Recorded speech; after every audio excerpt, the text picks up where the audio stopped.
been about 15 years now. Whew. Don't say that to anybody else. To get into youth ministry.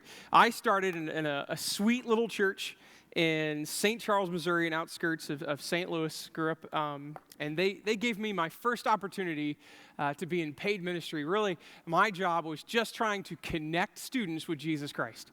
I, to this day, have no idea why they hired me because I had no concept what I was doing. None whatsoever. I was young, I was excited, and I'm like, hey, Jesus? And that's pretty much what I had. That was my tool in my bag, just playing dodgeball and hey, Jesus. I loved that little church, and throughout my early 20s, I spent a good deal of time there. I was there hours and hours, and I loved it. I was just that guy that absolutely was a church brat. I loved being there. And so I decided, as a financially responsible, very mature, early 20-something guy, I should buy a house.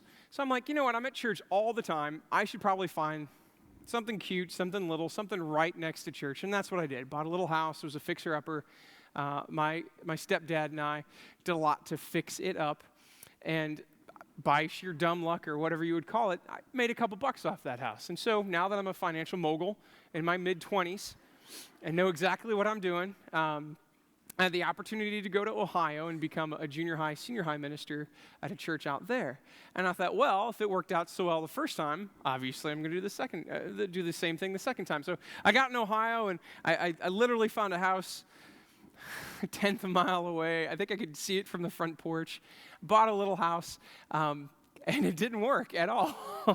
This is embarrassing, but the reality is sometimes great stories have a beginning, middle, and end. This one just had a beginning and an end. I wasn't at that church very long. I zigged when I should have zagged. I probably should have asked a couple more questions in the interview. But the reality is after about a year, I found myself all by myself in this house that I'm paying mortgage payments on and without a job. So I'm spending hours and hours and hours a day looking for a youth ministry, looking for a job, calling my buddies up saying, hey, what do I do next? What do I do now? Trying to get decent advice. It was kind of a dark time. First couple of weeks, I thought, nah, no big deal. I'm going to work some side jobs. Everything will be great. I started working at a nursery for a time. Nursery is in flowers, not children. And I don't have a green thumb. I think I would have been better with little kids. But it was a lot of anxiety and a lot of worry and a lot of darkness that started creeping in my life after a few months of just kind of being stuck in a place where I had no control and things got hard. I started abusing some chemicals.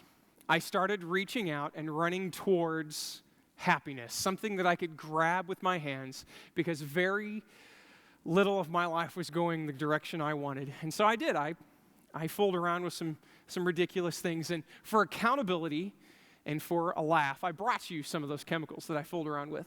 Now, if you know me, I'm a pretty tame human being. But for the longest time, I drowned my sorrows in sugar, mainly circus peanuts. Anybody like circus peanuts in here? Anyone? Yeah. They're a petroleum byproduct. They're actually...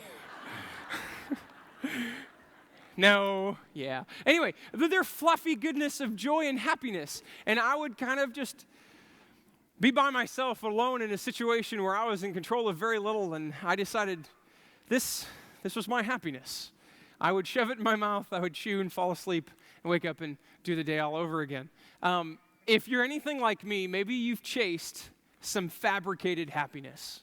Maybe it wasn't circus peanuts and all the beautiful, soft, wonderful goodness it brings. Maybe it's another chemical. Maybe it's alcohol. Maybe it's nicotine. Maybe it's caffeine. Maybe it's sugar.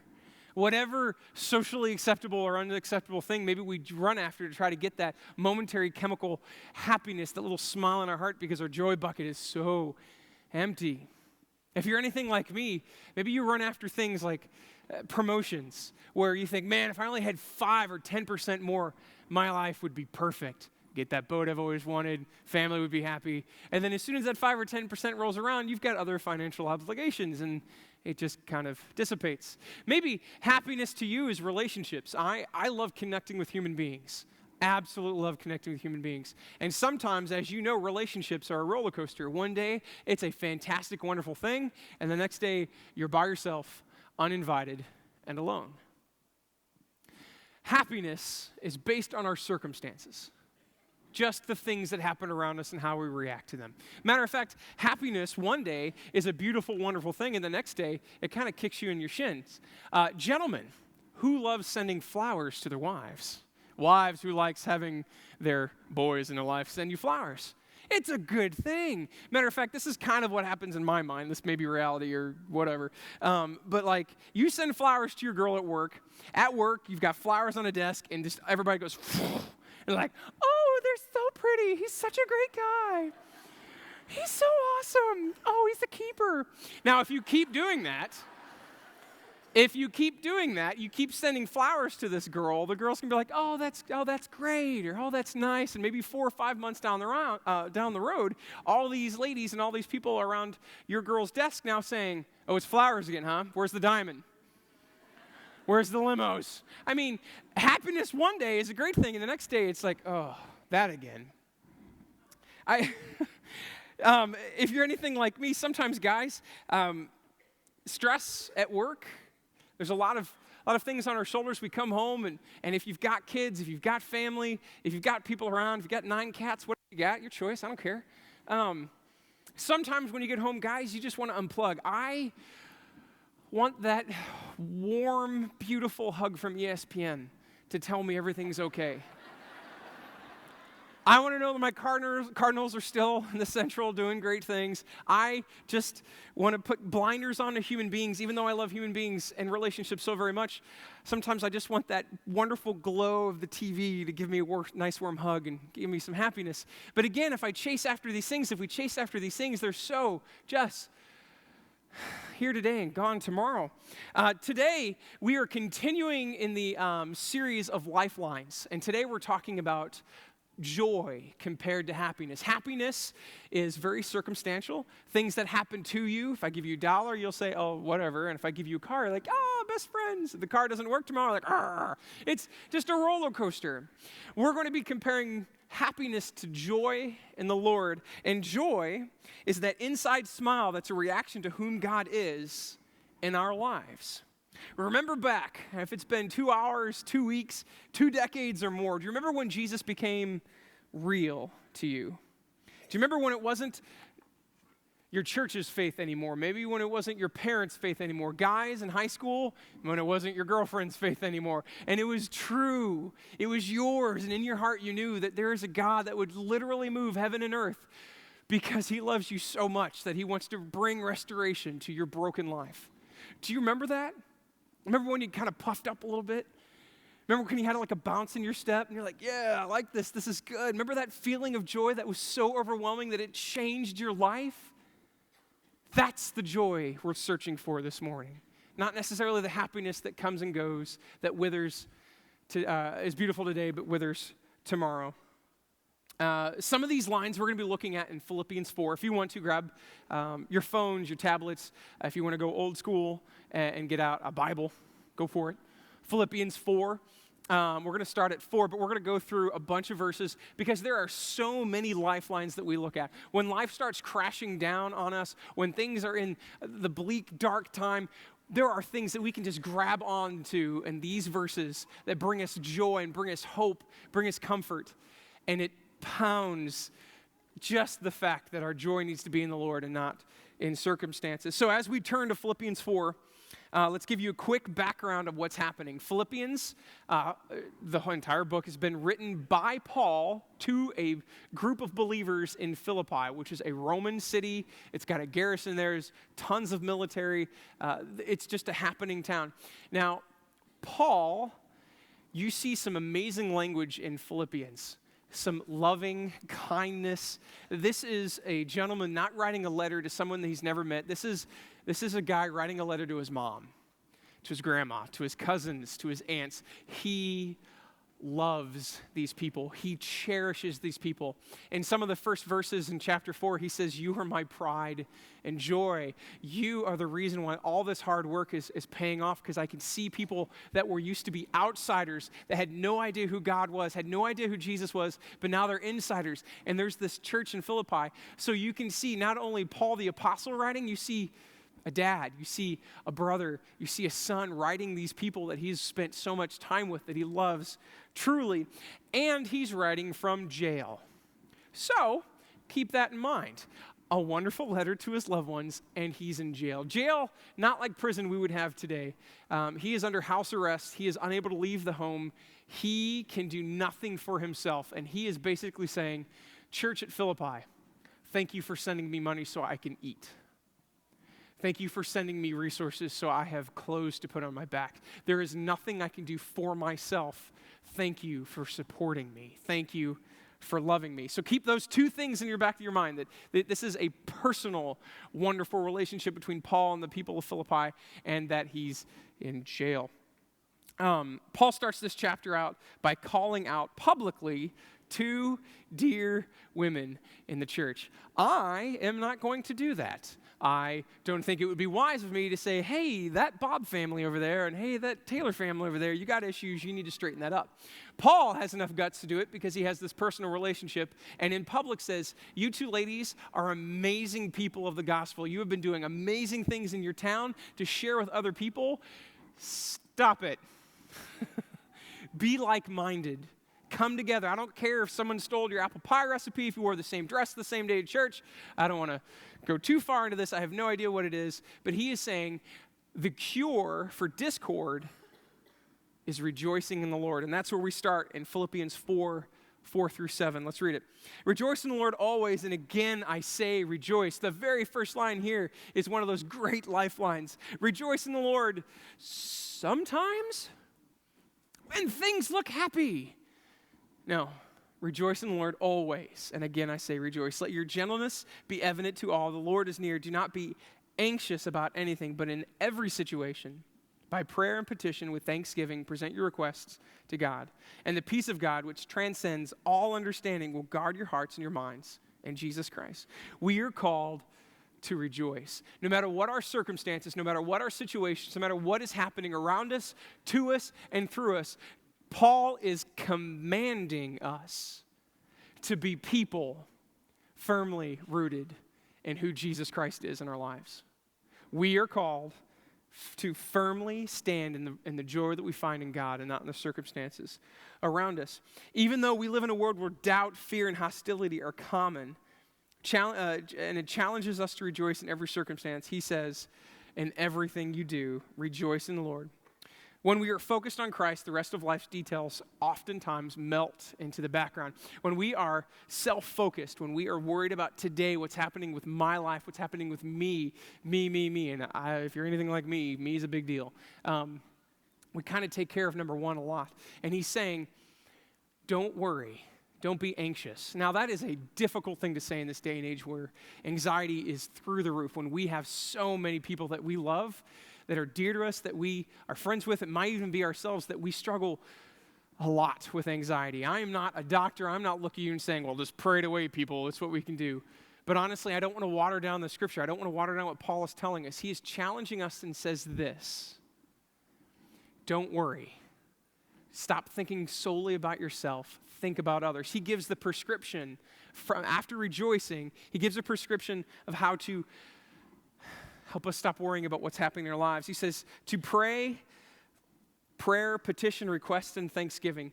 All of these words have root in talking and bringing problems to God, and most of them have a root in bringing other people's issues to God. So not only praying for what's happening in our life, connecting with God, what's happening in our life, but our kids' lives, our grandparents' lives, our church, our community, our leaders, our bosses, the people that we can't stand. He is calling us out that if we are super focused on ourselves, there's going to be some anxiety. But when we are super focused on others and bring that to God, it's going to ease our anxieties. And the last one is Thanksgiving, and I love this one because I sometimes live in today. I live in the moment. I worry about what's happening today. I might even worry about what's happening tomorrow. How often do you and I stop, turn around, and truly remember how God has blessed us, answered prayer behind us? Have you been in the situation where you've been talking to that buddy or that friend or that mom and they look at you and go, oh, isn't it great that God blessed you this way? I remember that prayer request you had a couple months ago, and you're like, oh, yeah. Paul is commanding us and telling us, hey, stop and smell the roses for a second. Look behind you and see what God has done. Sometimes we are so super focused on what the next thing is, what we've got to get accomplished, the pain and hurt in our lives now, that we stop, look back and say, oh, okay, I wouldn't have chose that path, but thanks, God. That's good stuff. So he's saying anxiety is one of those things that we can try to stomp out just by trying so hard to focus on others and connecting with God. Again, I'm not a doctor. I'm just trying to tell you what Paul says. Philippians 4:8-9 says this, finally, brothers and sisters, whatever is true, whatever is noble, whatever is right, whatever is pure, whatever is lovely, whatever is admirable, if anything is excellent or praiseworthy, think about such things. Whether you have learned or received from me or seen in me, put it into practice, and the God of peace will be with you. Paul lists out a few things that might build the joy in your lives, not based on circumstances, but based on whom God is. He gives these truth, pure, love, right, lovely, admirable, excellent, praiseworthy. How often are we running after those things? Because sometimes in my life, when I run after these little momentary glimpses of happiness, none of them fit in this list. Circus peanuts, I would consider lovely. Sugar, maybe, I don't know. But the things that we put in our bodies, the experiences we try to have, most of them aren't praiseworthy. Most of them aren't noble. Most of them aren't, hey, I'm going to put this on Facebook or tweet about it because it's such a big deal. Sometimes we just chase after things that are damaging. If you're anything like me, humility is kind of a big deal. I'm tall, I'm goofy, I'm loud. Sometimes I'm a spectacle, and I apologize about that. It happens. I try very hard to point people to Jesus through this, whatever this is. And when Paul says in verse 9, if I did it, if I taught you it, if I spoke it, if you saw me do it, you should do it because I'm a kind of a big deal. I get that shiver down my spine of like, whoa, Paul's a little full of himself. That's ridiculous. I don't want to call out Paul, but do you ever read something that Paul wrote and goes, oh, I don't know if I like that? And so I started studying and looking into this. Actually, my beautiful wife pointed this out. She's awesome. If you look at the book of Acts, Acts is basically the book that explains to us the history of the beginning of the church. What we have in Acts is a perfect story of what happens with Paul and his buddies in Philippi, the town that he's writing this letter to. He is saying, hey guys, remember that one time when I was in your town at the very beginning when there was no Christians and this happened? Let's read it. Acts 16:16-24. Once, when we were going to the place of prayer, we were met by a female slave who had a spirit by which predicted the future. She earned a great deal of money for the owners of fortune-telling. She followed Paul and the rest of us, shouting, these men are servants of the Most High God who are telling you the way to be saved. She kept this up for many days, and I love this. Finally, Paul became so annoyed that he turned around and said to the spirit, in the name of Jesus Christ, I command you to come out of her. At that moment, the spirit left her. When her owners realized that their hope of making money was gone, they seized Paul and Silas and dragged them to the marketplace to face the authorities. They brought them before the magistrates and said, these men are Jews and are throwing the city into an uproar by advocating customs unlawful for Romans to accept or practice. And here's the payoff pitch. Remember, this is Paul reminding them what happened in their town before they were Christians. 22, the crowd, possibly their relatives, possibly their friends, possibly people they know. The crowds joined in the attack against Paul and Silas, and the magistrates ordered them to be stripped and beaten with rods. After they had been severely flogged, they were thrown into prison. The jailer was commanded to guard them carefully. He received these orders. He put them in the inner cells and fastened their feet in stocks.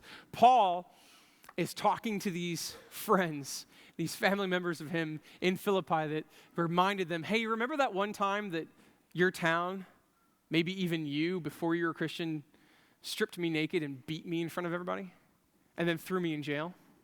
And the story gets even better because while in jail, Paul and Silas, it was about midnight, and they were singing hymns, praising the Father, praying so loudly that other people could hear him, and something crazy happened. There was a huge earthquake, and the walls fell down, and everybody was free, and it was crazy. He could have been in that prison crying, kind of like I would be after that situation. Maybe like you. Paul had full right to say, did I whine and complain? Did I argue? Did I say, oh, mommy, when I was in jail after being beaten by you? He looked at these beautiful people. He looks at us today, and he commands us to live a life of joy firmly rooted in Jesus Christ and not a life of happiness based on our circumstances. He looked at these people and just reminded them, hey, remember what happened in your town before that church was there? That maybe you participated in? This is not a learned trait of dealing with life's ups and downs. Being flogged is not it's a Tuesday kind of an event. This is being connected to and through Jesus Christ. I can do all this through him who gives me strength. Oliver Cromwell, military leader or hated dictator, depending on what side of the aisle you are on that one, said this about this particular verse. This verse once saved my life.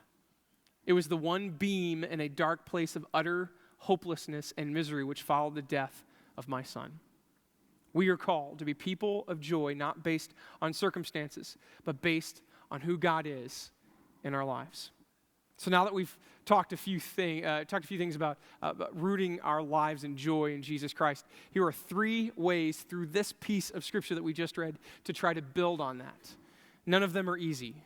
All of them are difficult. So welcome. Number 1, prayer that overcomes anxiety. I do not have a magic pill.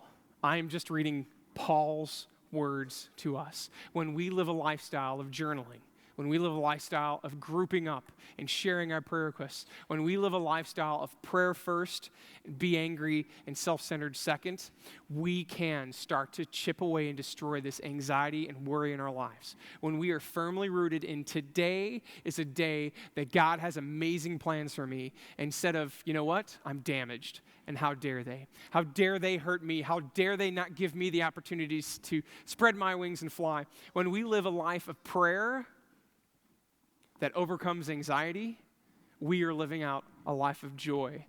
Number 2, patterns of thought that celebrate God's goodness. Remember the truth, love, lovely, noble, right, pure, praiseworthy, acceptable, these wonderful things. I was challenged at a junior high conference by an old preacher a long time ago at SLCC, St. Louis Christian College. And he looked at us and he looked at like the 500 or 600 junior hires in the room and he said this, and I'm going to share it with you because I think it works. He's like, there's a lot of things in life that you are not in control of, that you can't influence. There are things that happen to you every day. Those things you can't change. There are things that we can, and that's where you start. So he encouraged us, and I'm encouraging you, to walk into whatever room it is in your house. Because your house, you probably have a lot more influence than the outside of the world. If you're married or not, whatever. Wherever you're at in your life, stand in front of a wall. And I know this sounds silly, but start screening the things you see in that wall through this list. When you stand in whatever room it is, your bedroom, your kitchen, start with a wall and start scanning. Are there things that are true and noble and pure and praiseworthy that's on this particular wall? And then as soon as you filter all those things out that are good and keep them, and all the junk you get rid of, you move to the next wall. And then you move to the next wall. And then you move to the next room. And then you move to the next room. Because there are things in this world you can't handle because it's outside and you got really no choice. But you can take care of your home base. Let me give you an example of mine. If I walk into my room, the first thing I see is a picture of Stacy and I getting married on the beach. And that just brings a huge smile to my heart. And right underneath of it is the place where I plug my phone in. And then I have to think, the things on my phone. Is it pure? Is it noble? Is it praiseworthy? Is it honorable? Are the things I'm doing on my phone? Social media is a positive thing sometimes. It's a negative thing sometimes.